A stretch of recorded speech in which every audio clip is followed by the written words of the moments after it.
मी त्याला मोजतच नाही. आणि माकडं मुकडं बंद करा आमच्या विरोधात घातलेली. जर मराठ्याच्या आंदोलनाला राजेंद्र राऊत धक्का लागला ना राज्यात, तुला राज्यातच काय तो ह्यामुळं देवेंद्र फडणवीसला सुद्धा फिरून देणार नाही. तुझ्या गल्लीपुरतं नको बघू. तू गल्लीतला दादा आहे, आमदार झाला, माया मग 100-150 टुकार भांगार येतं पोरं. तो आहे गल्लीवर नको जाऊ. मराठ्यांना उलसिक बी दुखलं, मराठ्यांचं उलसिक बी आरक्षणाच्या बाबतीत मन दुखलं ना, राजेंद्र राऊत मराठे सहन नाही करीत. फक्त मराठा आरक्षणाला विरोध करू नको. पुन्हा एकदा सांगतो, कोणत्याच नेत्यानं मराठा आरक्षणाला विरोध करू नका. तो मला डंकच नाही, पण मराठा आरक्षणाला विरोध केला की किती जागीरदार असला तरी गेला म्हणून समजायचं. आणि TV 9च्या माध्यमातून देवेंद्र फडणवीसांना सांगतो, पुन्हा चालू केलेले बंद करा. आम्हाला वाटतंय चांगला माणूस आहे, कधी काळी परत असं वाटतं की गोड बोलून आमचे माना छाटायचं काम सुरू केलं का. ते बार्शीचं त्या आमदाराला सांगून मराठ्याच्या अंगावर घालायला लागलाय तो. देवेंद्र फडणवीसांनी त्याला पूर्ण बळ दिलंय. टिकणार नाही तो. त्याला मराठ्यांच्या विरोधात जाऊ नको म्हणा. आणि तू जा आणि मग तुला कळन महाराष्ट्रातले मराठी काय चीज आहे. तू तुझ्या गल्लीपुरतं नको बघू. तू गल्लीतला दादा आहे, आमदार झाला, माया मग 100-150 टुकार भांगार येतं पोरं. तो आहे गल्लीवर नको जाऊ.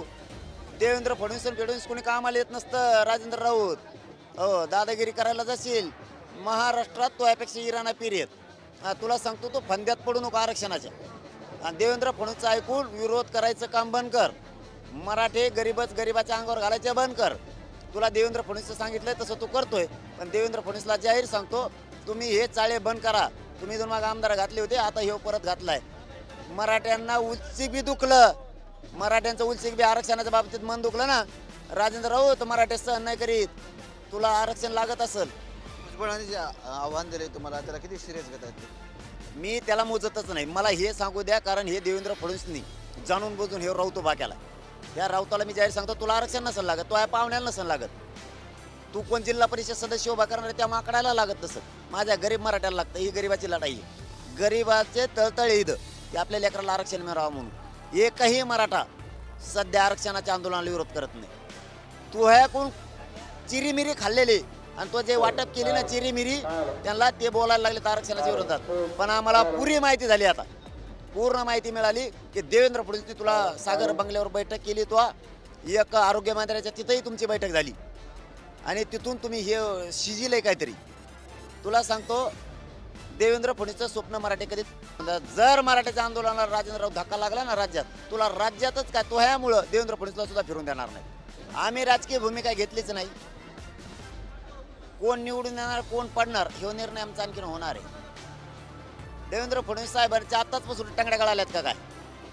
येणारच म्हणतात ना सरकार, तुम्ही मला त्यांचं सरकार येणार म्हणजे तुमच्या टंगड्या गळाल्या काय आत्ताच? देवेंद्र फडणवीस साहेब, तुम्हाला पुन्हा सांगतो, आम्ही तुमचे विरोधक नाही, शत्रू नाहीत. आरक्षण देऊन टाक. तुम्हाला पश्चाताप करायची वेळ येऊ देऊ नका. आणि माकडं मुकडं बंद करा आमच्या विरोधात घातलेली. तुम्ही पहिले कोणाकडून लिहून घ्यायचंय, कोणाकडून नाही घ्यायचंय, कोणाला बैठकीला बसवायचं हे काम तुमचं आहे, आमचं नाही. महायुतीला महाविकास आघाडीला बैठकाला बोलवायची जबाबदारी तुमची, आमची नाही. आम्ही जनता आहेत आणि जो सत्य असेल त्याला मागावं लागतं. आम्ही तुम्हाला मागतोय. तुम्ही जर नाही दिलं तर मग मात्र तुम्ही गेले. मराठा आरक्षणाचे नेते मनोज जरांगे पाटील यांनी दारूर तालुक्यातील तेलगाव येथे आयोजित गोंगडी बैठकीत उपमुख्यमंत्री देवेंद्र फडणवीस यांच्यावर गंभीर आरोप केलेले आहेत. ते म्हणाले की फडणवीस हे राजेंद्र राऊत यांच्या माध्यमातून मराठा समाजात फूट पाडण्याचा प्रयत्न करत आहेत, परंतु मराठा समाज त्यांच्या या खेळीला ओळखून आहे आणि आम्ही हे यशस्वी होऊ देणार नाही, असंही मनोज जरांगे पाटील यांनी म्हटलेलं आहे. मनोज जरांगे पाटील यांनी स्पष्ट केले की सरकारने मराठा समाजाला ओबीसी मधून आरक्षण दिल्यास आम्ही राजकारणात सहभागी होणार नाही, परंतु जर आरक्षण दिले नाही तर आम्हाला पुढील पावले उचलावी लागतील.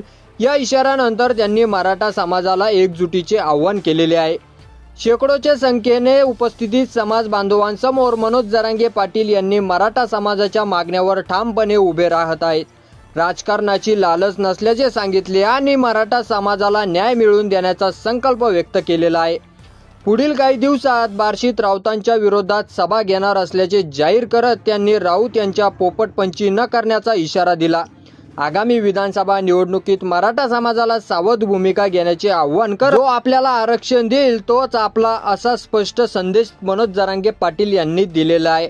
तर मनोज जरांगे पाटील यांच्या प्रतिक्रियेवर तुम्हाला काय वाटतं ते आपल्या कमेंट बॉक्समध्ये लिहायला अजिबात विसरू नका.